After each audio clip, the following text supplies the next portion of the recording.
Hello guys, দেখো এখানে ঘর পুজো হয়েছে আমাদের বাড়ির পিছনে। আমরা প্রসাদ নিতে এসেছি এই বাড়িতে। এই দিদিদের ঘর পুজো হয়েছে, এই যে সিন্নি প্রসাদ, আর এই যে পুজো নারায়ণ, লক্ষ্মী নারায়ণ পুজো হয়েছে। সিন্নি প্রসাদ এ দিশা।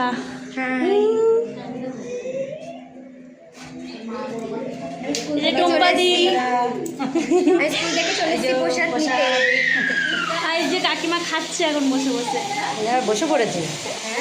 আর এখানে একটা ফুচকা আছে, ও ফুচকা খাওয়ার জন্য কাঁদছে। এদের বাড়ি প্রসাদ নিতে এসেছি।